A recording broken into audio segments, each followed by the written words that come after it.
Hello YouTube, this is David Gould with mbroidr.com. Taking a break right now. I'm working with another pattern. Give you an idea what it looks like and just trying to knock out some of the errors that are in there. During this little rest time, I'm going to redo, based on information that I've seen out on YouTube and other inputs that I've gotten from viewers, I'm going to redo how to set the tension for your thread. And with this video also will be included threading the machine, setting up the bobbin, because they're all important for making sure that your pattern comes out properly and that you have the proper tension for your settings for your embroidery. So let's get started. First thing we're going to do is the bobbin. The bobbin is a 60 weight thread. In this case, for doing my settings and for testing my settings, I'm going to put a white in the bottom and black in the top. It's deliberate. You'll see in a little bit why. The important thing right now is this is a pre-wound. See if we can get it in the screen here. Pre-wound bobbin.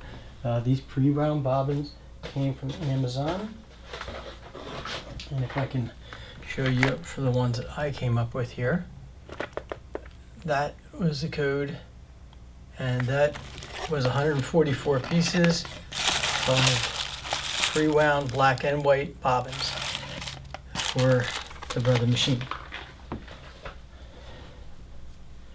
So to put the bobbin in, right here is a plastic bobbin cover. There's a little trigger to the right. Get my finger out of the way. Over here, there's a trigger to the right.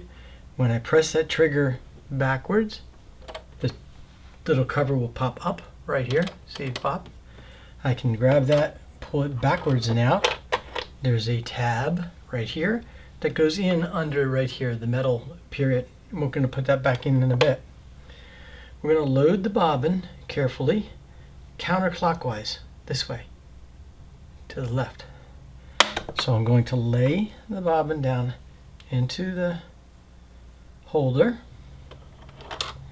I'm going to walk the thread right here.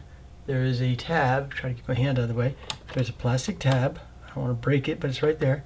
I'm going to run the thread under that tab, and the picture on the side right here shows right to the left side, right there. Shows the operation of what I'm doing. It's right on the machine. I feed it up. Now, keeping my finger on the bobbin keeps it from spinning loose, but the bobbin pre-wound ones do have tension on them, so they don't move too much on me. As I come back around this hoopty here and bring it around, there's a razor, sharp razor right in there. I'm going to bring it around, and it's going to cut the thread right here. Okay? I'll get the thread out of the way so it doesn't get caught. Now that's it. We don't need to do anything else on the bobbin side. It's going to self-thread the bottom by itself, okay? I'm going to take that little tab. I'm going to place it under, carefully, lightly, and I'm going to press down on this edge here until it clicks. That's it. And the bottom is set.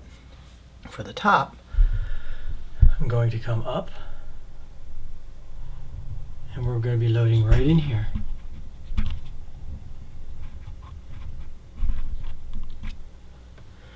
I use 40 weight.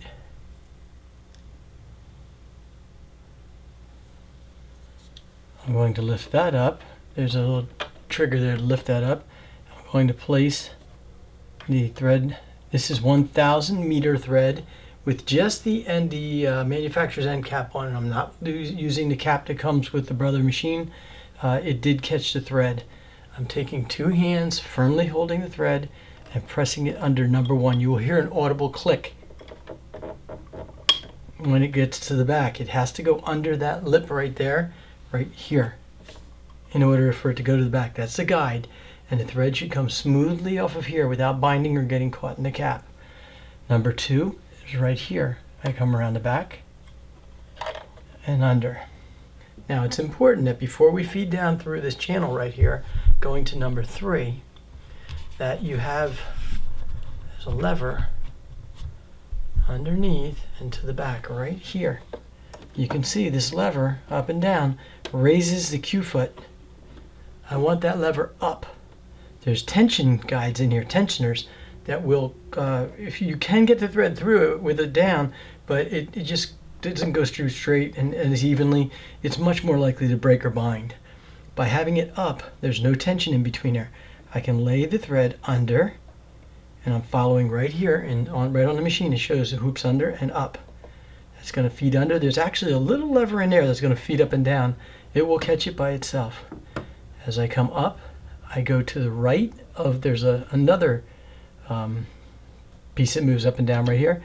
I come around and then far to the left and make sure that your thread catches up in that hook at the top. I bring it down. This is number 5. Now number 6 is tricky. Number 6 was the one that got me at the beginning when I first started. We're looking well underneath and to the back. Right here. Use my sharp scissors to show you. Right here. Okay? And it has a number 6 stamped very subtly, but there's number 6 right there. We take the thread and we press it back into that lip. Now, it needs to seat to the rear, to the left, right here. In order to get that thread to go in there, what I've been doing is taking my finger and placing it up on the top, like so, and holding the thread at the top, and then pulling the thread at the bottom into number 6 left. It'll hold and go into number 6 to the left side. So right now, here we go, tension, and then pop. That's it. It just popped over. Now it's inside the guide of number 6.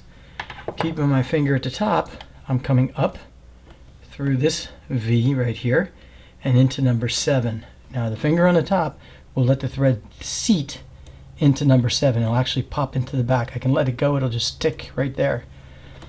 Then I'm going to bring you around to the side of the machine, and we're going to see that there is a razor cutter right here. And when I lower it down, I can take my finger here and cut it off. Or I could have held it back at the top like I did before. Either way, I have the camera right now, so it was easier for me to do it from that side. Notice the Q foot's still up in the air. This trigger right here is going to self-thread. When I smoothly press this down, it will bring down and up, put a loop right through here and out the back. Let's move our camera back.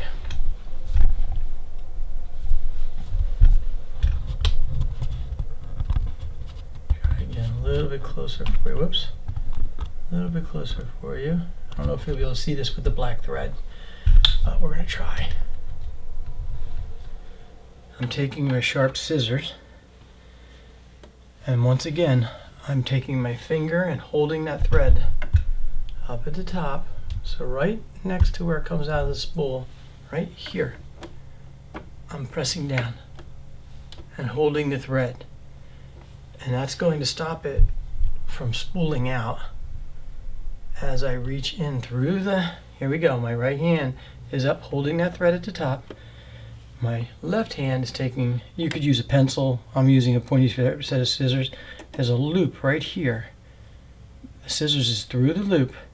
As I press to the rear of the machine, it's pulling the thread from the side, down around, and out the back. Now the thread's pretty long out the back right now.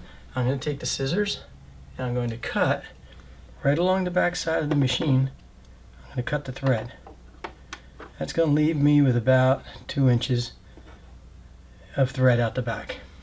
Maybe a little more than I need, but for right now that's fine. Okay, so my next, I'm threaded now. I've got the thread loaded from the top, and I've got the bobbin loaded from the bottom. I'm going to go over to the touch screen.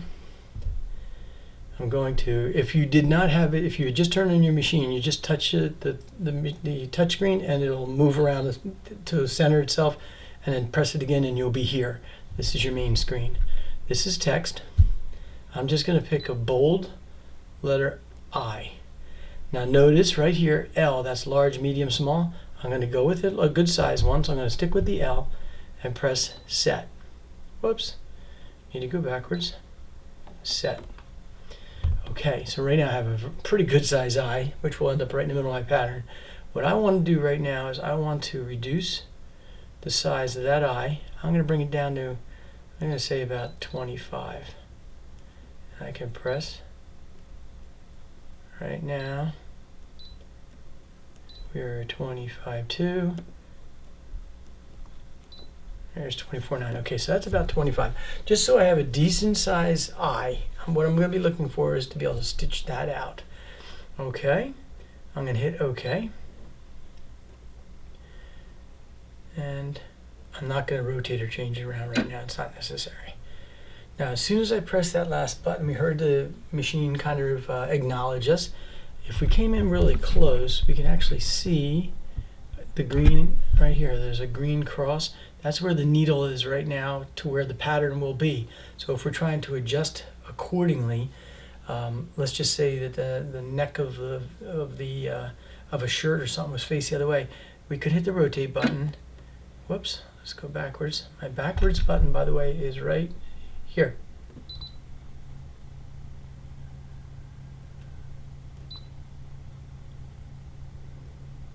Let's come back up, rotate, and then under rotate, let's say I wanted to go 90 degrees to the right. See what it did? It just moved me 90 degrees to the right. So just for the fun of it, we'll leave it rotated just to do that. I'm going to hit OK. Now we should be sitting dead center on wherever our pattern is going to be. And edit.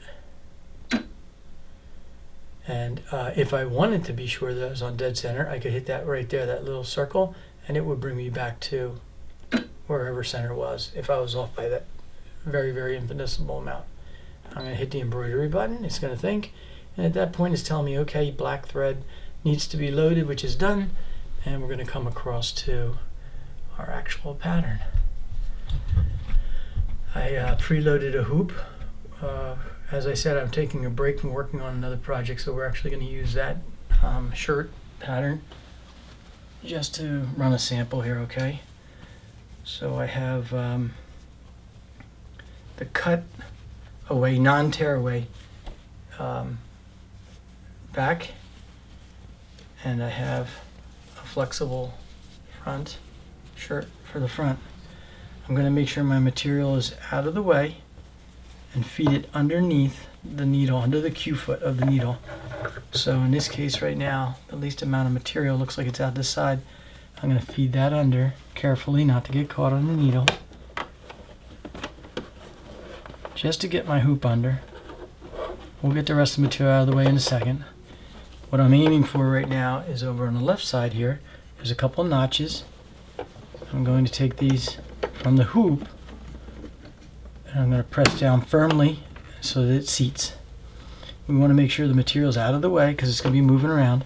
In this case I have a long sleeve, so we're going to move the sleeves up out of the way on both sides to give a good view as to what's going on, okay? This is more for your camera than anything.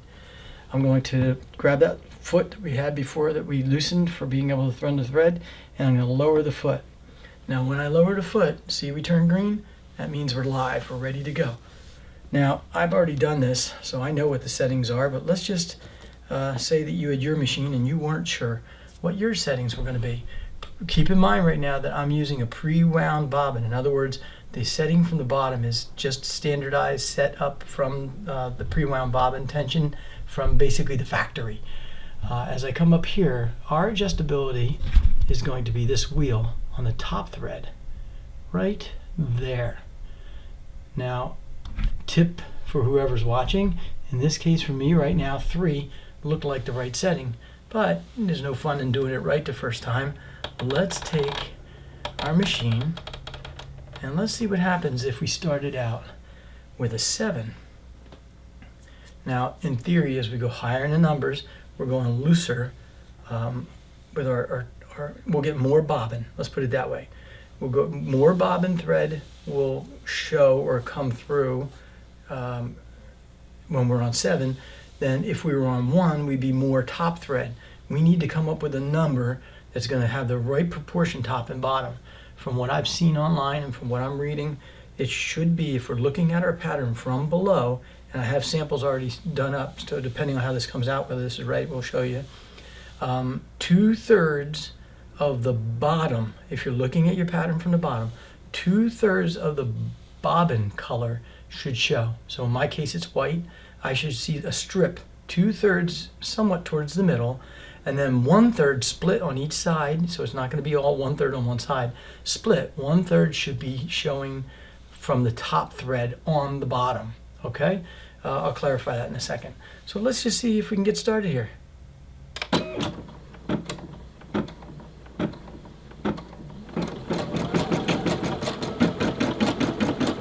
Now I can stop at any given point. What I just did, I'm sorry, didn't show you there. What I did was I pressed the button, the green button. Let's back off so you can see a little bit better. I can stop at any point.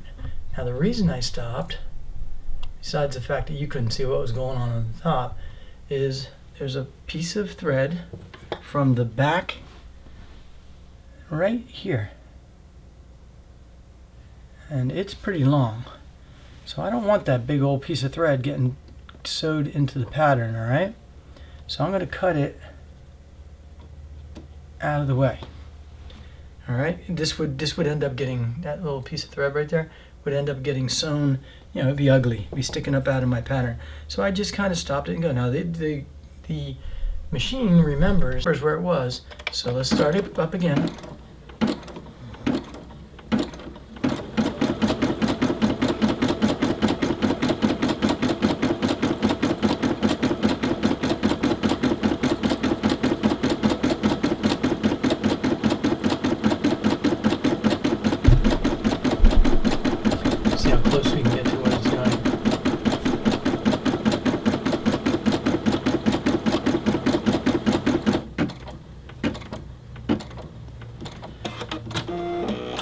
Now that noise you heard there at the end, that's the cutoff, okay?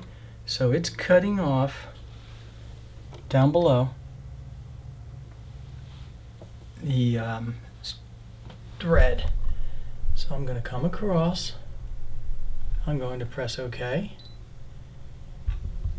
I'm going to come to my back button, and I'm going to move just so I can do another sample. This one I'm going to do lower.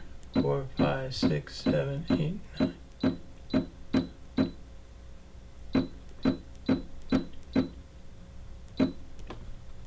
Okay, so I came 20 spots, 20 sets.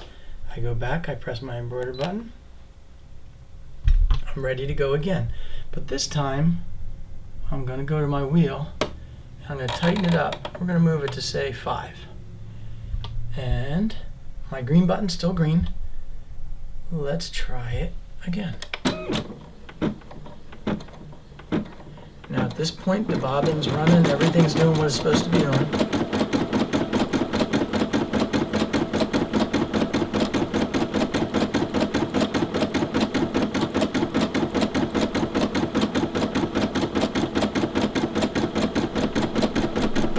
I can see up in the top the thread evenly coming out up here, spinning off. That's important. That's an easy indicator at the beginning as you first start up. Make sure once the machine gets going, it pretty much just does its own thing. I really haven't had, I don't know, besides binding up the needle, I haven't had too many problems after it gets going. Okay, so let's do, basically I'm pinching that thread at the top, getting this up out of the way. I'm going to come back across to my touch panel. Hit OK. I'm going to hit the back button. I'm going to go 20 more.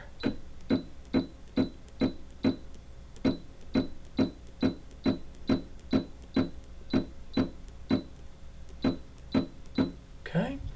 And now I want to come to, let's try number 3. there. And of course we have to tell it that we're ready to go. As soon as I hit that, by the way, the button now turns green. My indicator was I was on red. I could see I was on red still. So at this point, I'm going to hit that green button.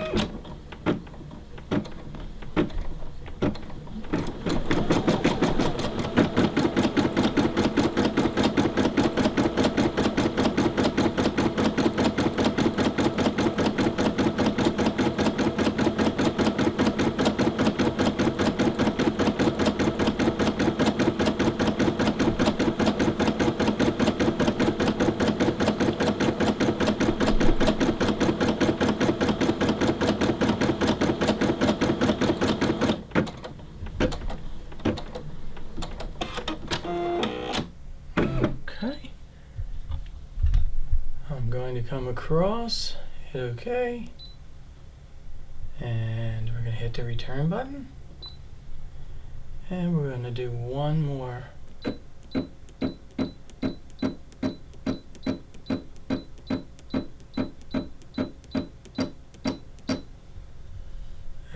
I'm going to hit the embroider button the way I'm supposed to do the first time, which turns me back to green. I'm going to come across to my wheel right here, and let's see what happens if we go too far. Down to the bottom, and by the way, I'm just pressing right here. Down to the bottom, green.